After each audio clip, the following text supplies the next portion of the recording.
Online থেকে না আমি এরকম দুটো লাইট কিনেছি, ভাবলাম তোমাদের সাথেও শেয়ার করি। এটার নাম হচ্ছে ইন্টেলিজেন্ট ইন্ডাকশন ল্যাম্প।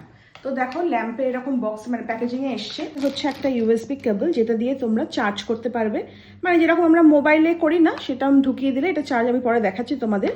আর এর সাথে এসছে এরকম ডাবল সাইডেড টেপ, মানে ধরো এইটা হচ্ছে ম্যাগনেট, আর এইটা না এই জায়গাটা খুলে এখানে জাস্ট এরকম বসিয়ে দিতে হবে। আর এইটা হচ্ছে ডাবল সাইডেড টেপ, এটা সামনেটা খুলে যে সারফেসে তোমরা লাগাবে সেখানে জাস্ট চিপকে দেবে। এই দেখো ব্লু রঙের যে জিনিসটা রয়েছে তার উপরে এই যে আঠার মতন এটাকে আমি তুলে দিলাম, তুলে দিয়ে এবার যে লাইটের পেছনে যেরকম বক্স মতন রয়েছে না সেটাকে এখানে চিপকে দিলাম, ঠিক আছে। আর এইবার এখানে রয়েছে যে ডাবল সাইডেড টেপটা, এটা যেখানে তোমরা লাগাতে চাইছো সেখানে তোমাদের এটাকে চিপকে দিতে হবে। আমি এটা কোথায় লাগিয়েছি জানো? আমার ওয়ার্ড্রপে।